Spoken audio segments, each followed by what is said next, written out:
Olá, bem-vindo ao Clube do Livro São Paulo Apóstolo para mais um momento de leitura. Hoje nós iremos ler mais um capítulo do livro escrito pelo Taylor Marshall, esse que eu acabei de colocar aí na tela. Infiltrados, a trama para destruir a Igreja Católica a partir de dentro. Hoje, dia 3 de novembro. Estamos no mês das almas. O mês de novembro é o mês em que a gente dedica as nossas orações às almas do purgatório.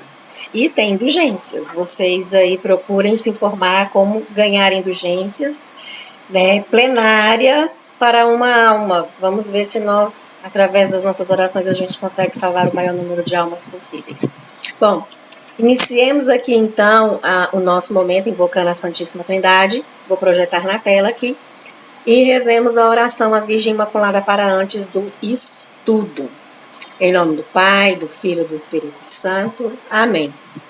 Oração à Virgem Imaculada antes do estudo. Debaixo do vosso patrocínio, ó Mãe diletíssima, e invocando o mistério da vossa Imaculada Conceição, quero prosseguir os meus estudos e trabalhos literários, e protesto fazê-lo principalmente a fim de servir melhor para propagar a honra divina e o vosso culto.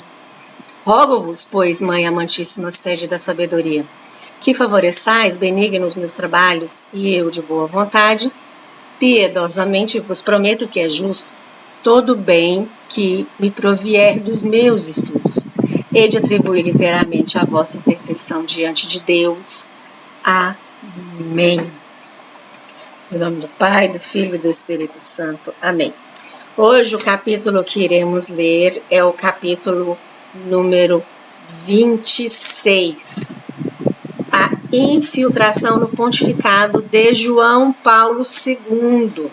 Esse capítulo é um pouquinho extenso, então eu já vou iniciar nesse momento a leitura, sem tecer muitos comentários.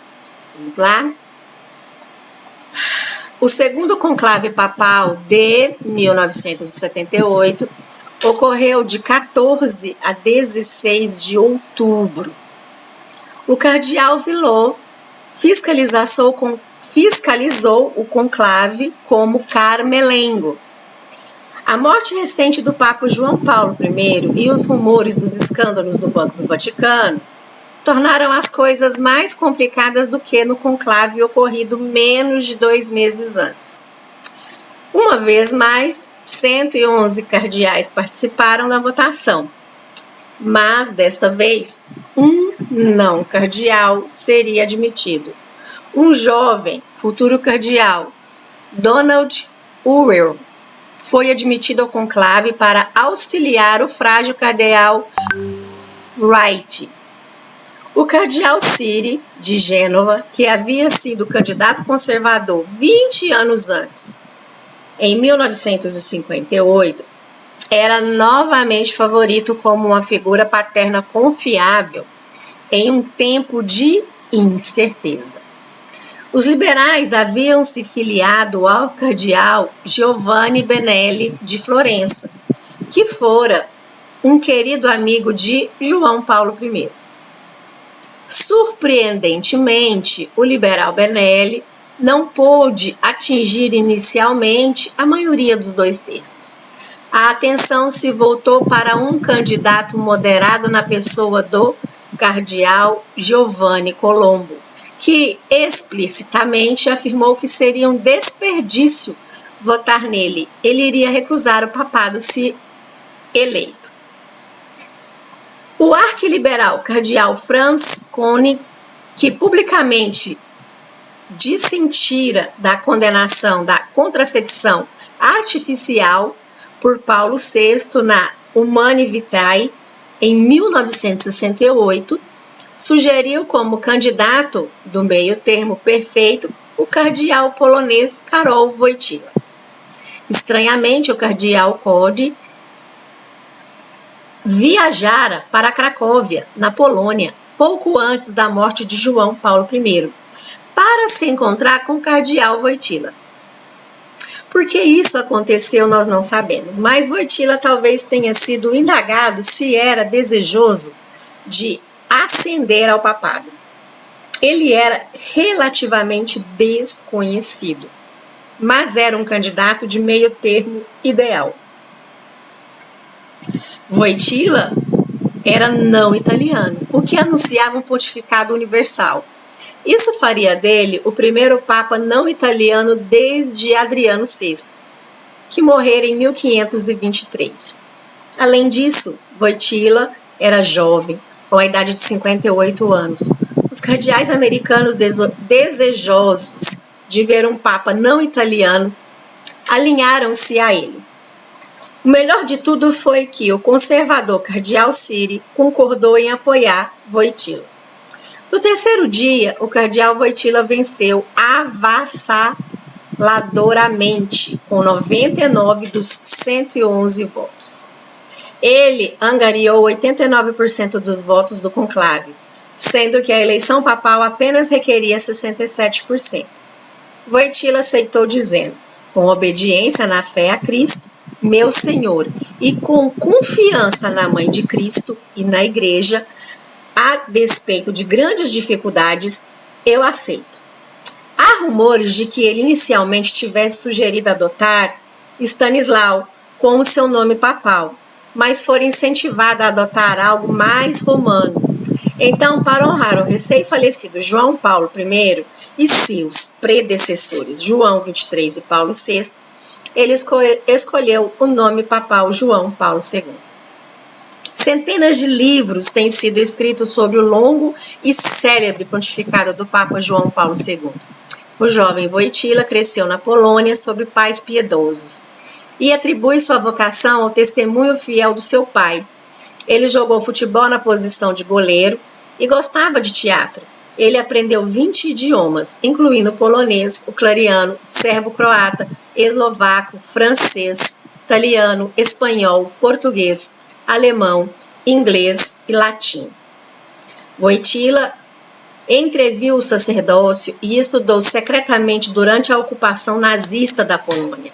Ele era inteligente, afável, másculo e inspirador. Wojtyła foi consagrado bispo em 1958 e participou do Concílio do Vaticano II. Ele foi um apoiador entusiasmado do Vaticano II, mas seu patrimônio europeu oriental o dispôs para o conservadorismo político, especialmente contra o comunismo. Como Papa João Paulo II, ele retornou à Polônia em junho de 1979 e inspirou o movimento Solidariedade, que iria exercer pressão pacífica contra o comunismo soviético e sua versão deteriorada na Europa Ocidental. Teologicamente, porém, João Paulo II defendia os autores do Ressurgimento, ou Nouvelle Théologie. Ele foi influenciado por Balthasar de Lubac e mesmo por Rahner. Logo nomeou o protegido teológico de Rahner, cardeal Ratzinger, como seu chefe doutrinal e prefeito da Congregação para a Doutrina da Fé em 1981. Durante seu pontificado, João Paulo II inovou ao fazer de Ratzinger seu número 2, e não do cardeal secretário de Estado, como era a tradição centenária dos papas. Poucos meses antes de nomear o cardeal Ratzinger, João Paulo II foi alvejado no dia da festa de Nossa Senhora de Fátima, 13 de maio de 1981. O atirador turco Mehmet Ali Adika disparou 2 vezes com sua pistola Browning 9mm no colo e no intestino delgado do Papa. Ambos os projéteis erraram a artéria mesentérica e a aorta abdominal, mas ele perdeu 3/4 do seu sangue no caminho para o hospital Gemelli. Piedosamente, João Paulo II pediu aos médicos que não removessem o seu escapulário marrom antes da cirurgia. Mais tarde, o atirador afirmou ter recebido sua missão do mafioso turco Bekir Çelenk, da Bulgária. Em 2010, ele mudou sua versão e disse que o cardeal secretário de Estado sob João Paulo II, Agostinho Casaroli, havia planejado o assassinato. Em 2013, ele mudou sua versão novamente. Dessa vez, afirmou que o governo iraniano e o Ayatollah Khomeini ordenaram o assassinato. Talvez jamais saibamos a razão ou as forças por trás dessa trama. Também em 1981, João Paulo II cometeu o erro de nomear o arcebispo Marcinkus como banqueiro principal e pró-presidente da cidade do Vaticano. Mesmo sabendo que Marcinkus estava implicando no escândalo de Sindona. Um ano mais tarde, o próprio Marcinkus seria indiciado e encarcerado. Marcinkus, porém, levou o crédito por ter salvo a vida do Papa. Em 1982, ele estava presente com João Paulo II em Fátima, Portugal, quando o padre Juan Maria Fernandes Kron, um padre enlouquecido, atacou o Papa com uma baioneta. O interessante é que Marcinkus talvez salvara a vida do Papa Paulo VI, quando um pintor boliviano blasfemador avançou com uma faca ao pescoço do Papa durante uma visita às Filipinas em 1970. Há uma razão pela qual ficou conhecido como o gorila. Em 1980, João Paulo II mudou o Código de Direito Canônico. O novo código se conformava ao Vaticano II e era mais flexível. Um exemplo é a mudança da tipificação e das penalidades para os padres sexualmente imorais, um problema que iria assombrar seu papado posteriormente. Compara-se ao Código de 1917 com o Código de 1983 no que se refere a padres sexualmente imorais. Eis a Lei Canônica Punitiva no Clero de 1917.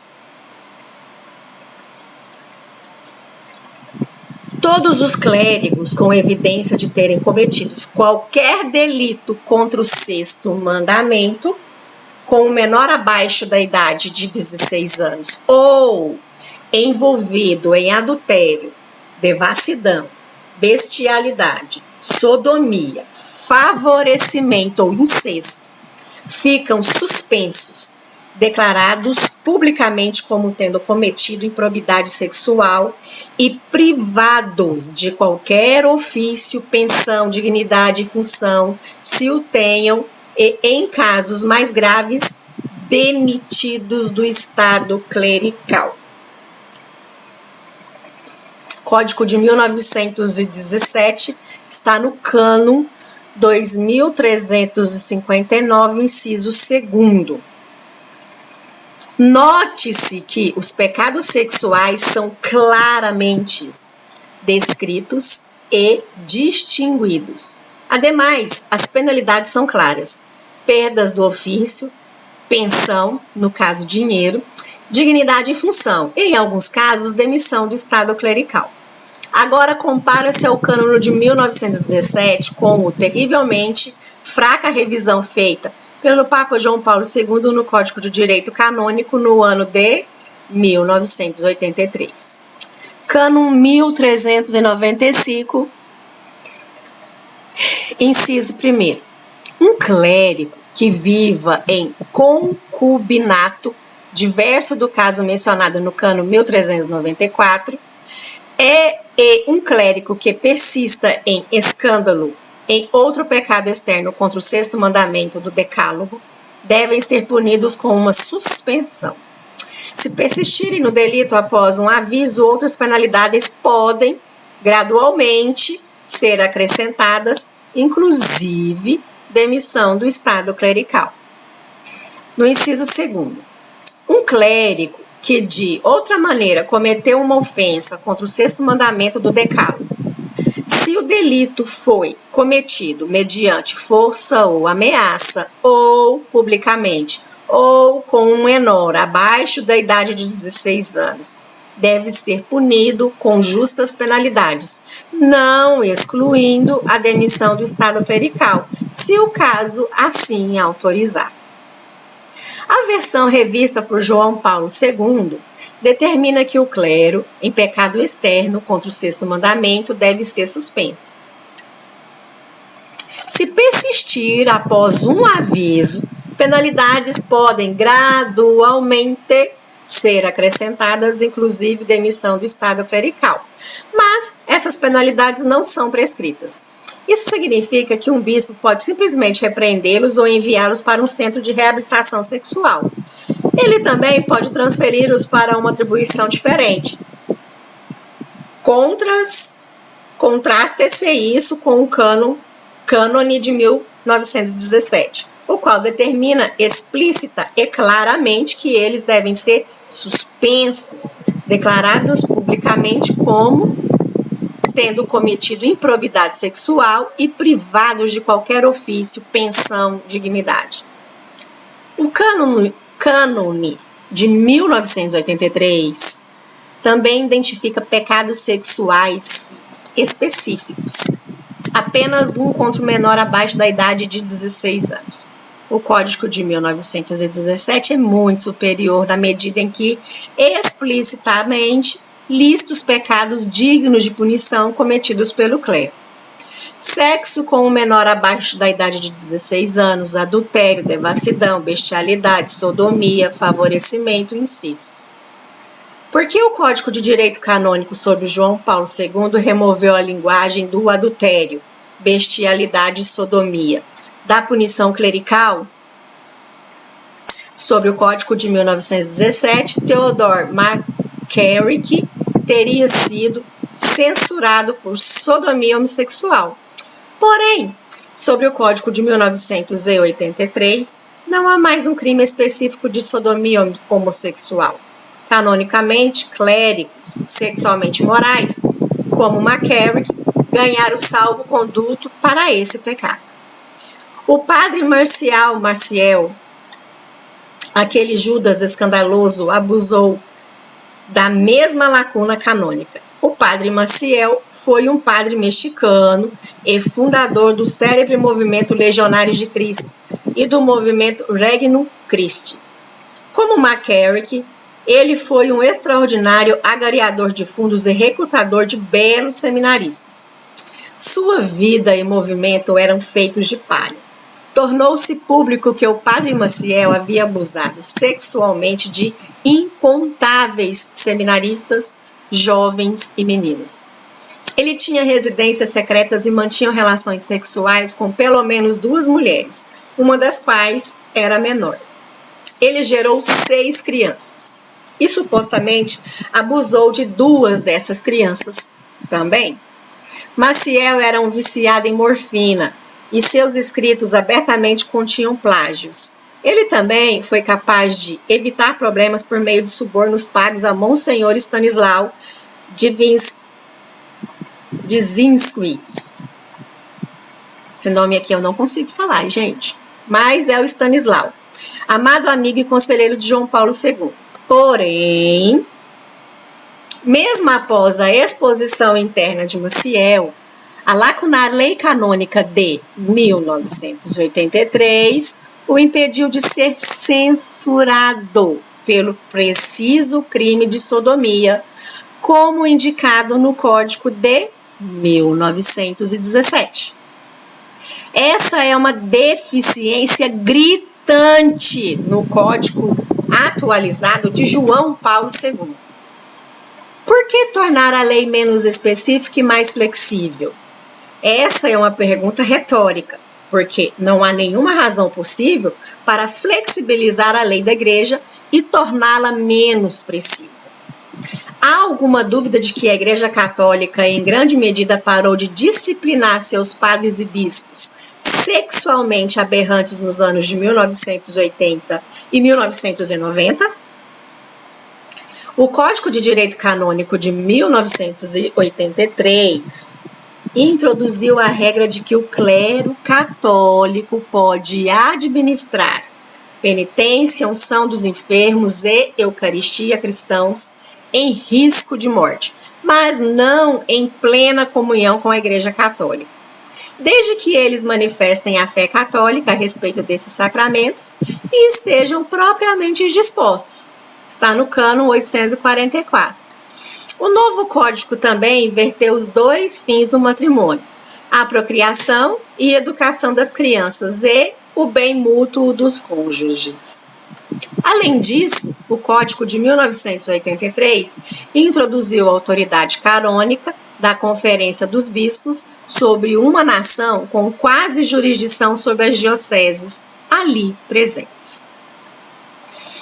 Uma Conferência dos Bispos, instituição permanente, é um grupo de bispos de alguma nação ou de certo território que conjuntamente exerce certas funções pastorais para os fiéis cristãos dos seus territórios, de forma a promover o maior bem que a Igreja oferece à humanidade, especialmente por meio de formas e programas do apostolado adaptados adequadamente às circunstâncias de tempo e lugar, de acordo com a norma da lei, cânon 447. Também em 1983, João Paulo II mudou o processo de canonização de santos. Anteriormente, um católico, sendo cogitado para a santidade, tinha de se apresentar virtude heróica, que era examinada e contestada por um advogado do diabo, incumbido de encontrar toda a sujeira na pessoa em questão.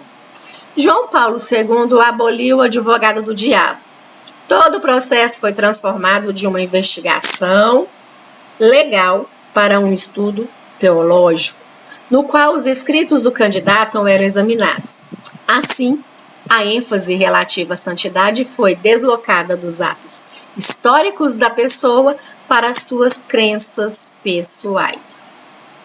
Os anos entre 1983 e 1986 marcaram o início do ecumenismo aperfeiçoado de João Paulo II.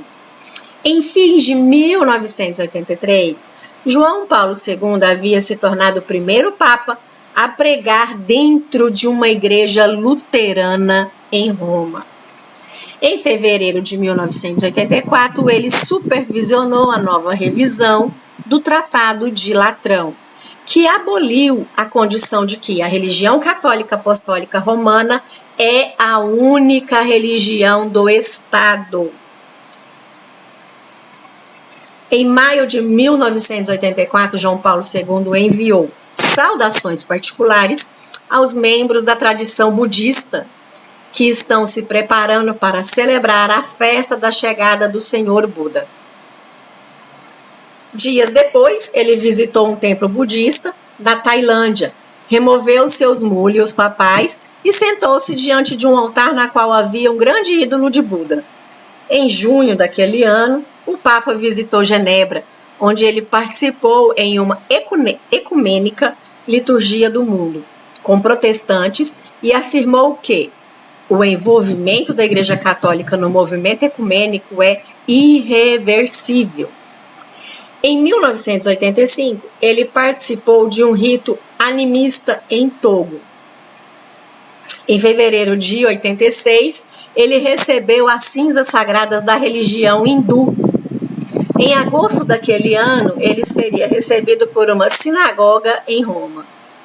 Em 28 de outubro de 1986, João Paulo II invocou e hospedou o Dia Mundial de Oração para a Paz de Assis. Em 1895, o Papa Leão XIII condenara um congresso de religiões em Chicago. Apesar disso, menos de um século depois, o Papa de Roma estava organizando e celebrando um evento como esse.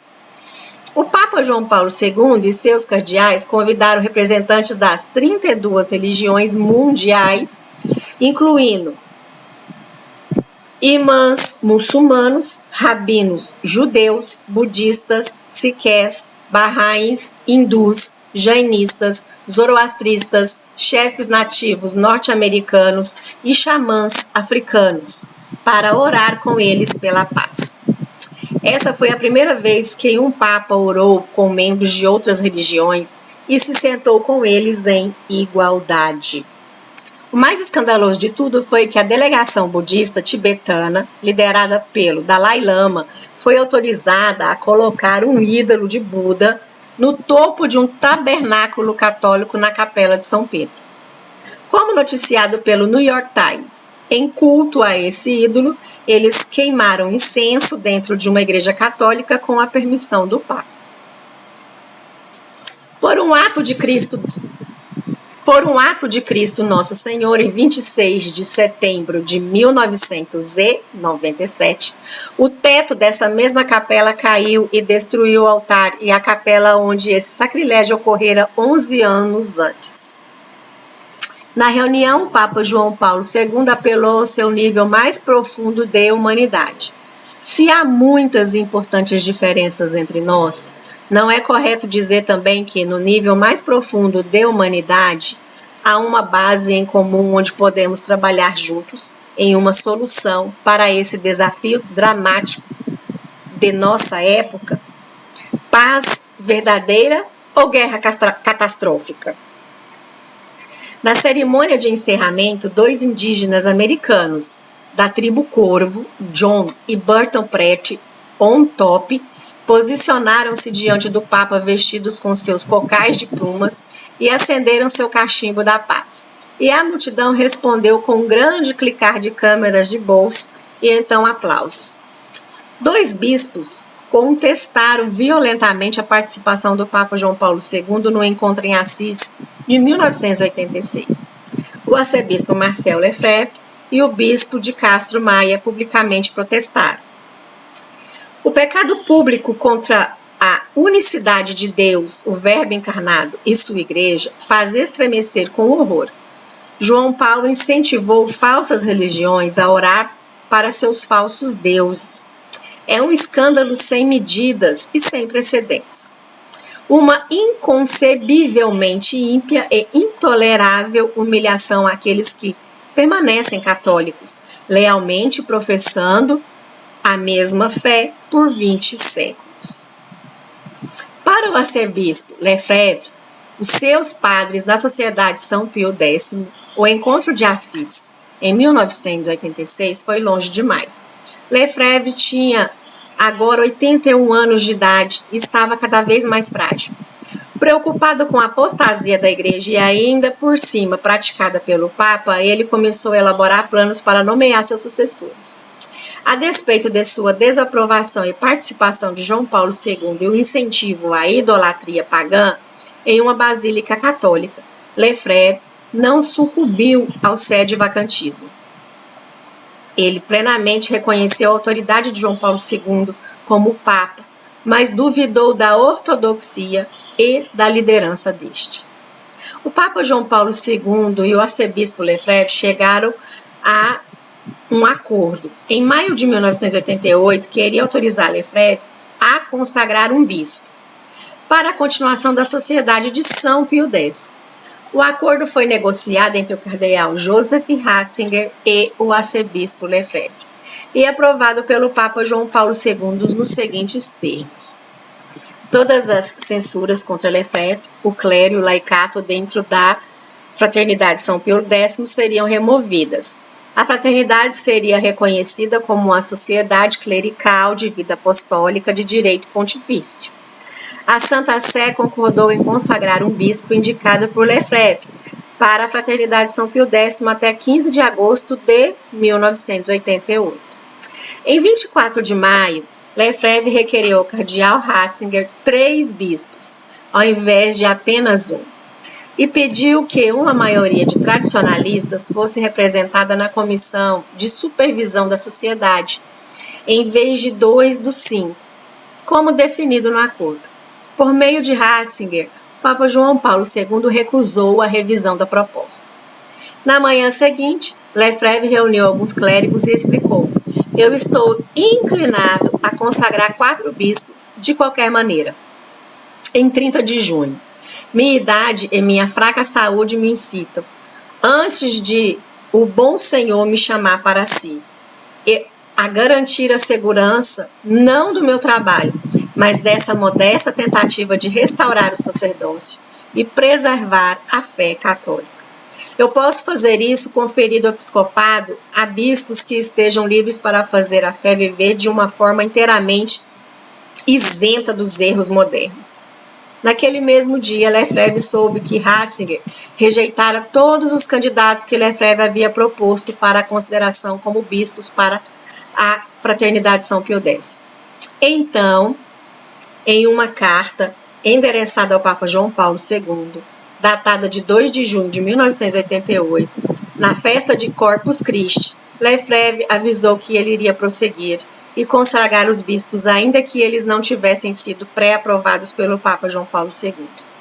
Uma semana depois, João Paulo II escreveu a Lefebvre, alertando-o de que isso seria um ato cismático. O arcebispo Lefebvre e seus padres irreligiosos então apelaram para um estado de emergência eclesiástica à luz do escândalo de 1970 a 1988. A idolatria sancionada pelo Papa em Assis em 1986. O novo Código de Direito Canônico de 1983. O novo processo de 1983 para canonizar os santos. E a aparente abrogação da missa latina tridentina, as novas liturgias para todos os 7 sacramentos, o novo ecumenismo e a formação herética na maioria dos seminários. Lefebvre invocou o Código de Direito Canônico afirmando que a salvação das almas deve sempre ser a suprema lei da Igreja. Convencido de que estava agindo para a salvação das almas, o arcebispo Lefebvre consagrou 4 de seus padres como bispos no seminário da Fraternidade São Pio X em Econe, Suíça, em 30 de junho de 1988.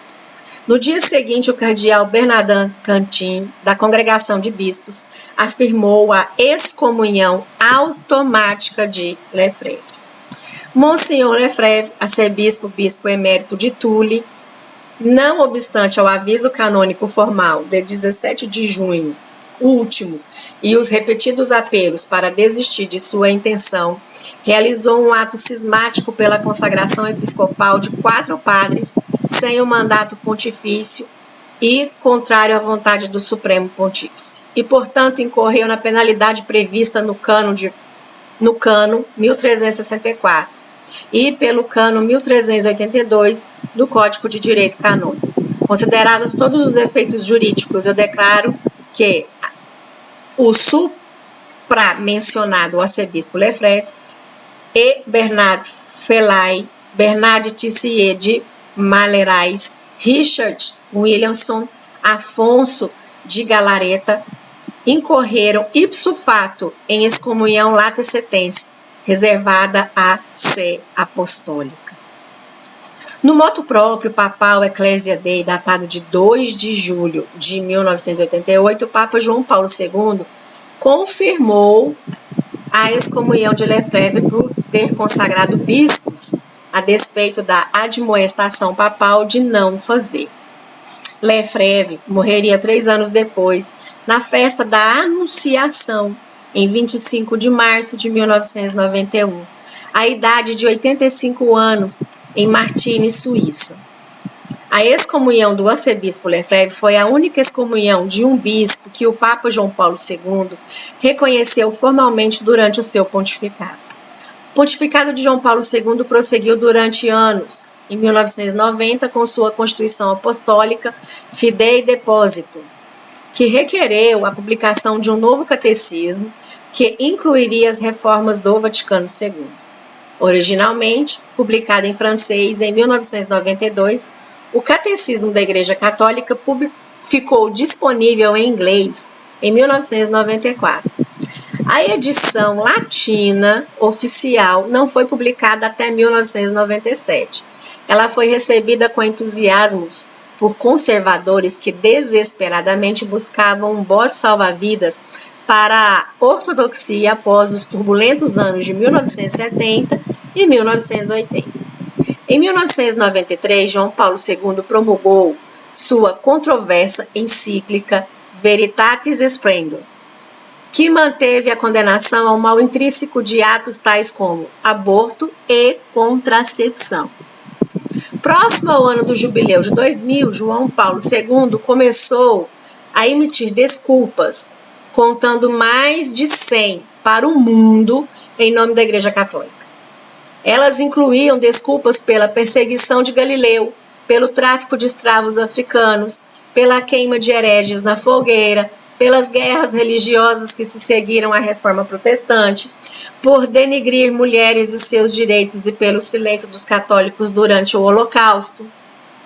Essas desculpas foram controversas porque elas pressupunham culpa por parte da Igreja Católica e não meramente dos pecadores católicos iludidos que cometeram esses erros. Antes do ano do jubileu, o Papa João Paulo II escandalizou o mundo após a divulgação de uma foto dele beijando o Corão em 14 de maio de 1999. Ele foi visitado por uma delegação composta de imãs xiitas da mesquita de Kadum, do presidente sunita do Conselho da Administração do Banco Islâmico Iraquiano e de um representante do ministro da religião iraquiano. O patriarca católico da Babilônia, Rafael Bidawit, estava presente nesse encontro e contou ao Fides, serviço de notícias próprio do Vaticano, o que aconteceu lá. Ao final da audiência, o Papa se inclinou perante o livro sagrado muçulmano, o Corão, que lhe foi apresentado pela delegação, e ele o beijou, em sinal de respeito.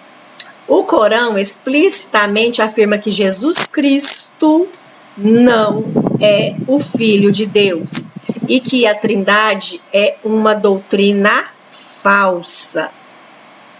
Como um Papa da Igreja Católica pode beijar as escrituras do Islã é inimaginável.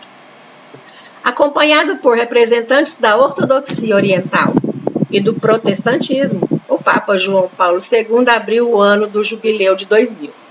Um ano mais tarde, ele seria diagnosticado com o mal de Parkinson e começaria sua lenta e dolorosa perda de saúde. Admite-se ou não, João Paulo II certamente não foi um infiltrado na igreja. Seu pontificado foi claramente dividido. E ele parece ter sido o primeiro Papa verdadeiramente formado pelo Concílio do Vaticano II.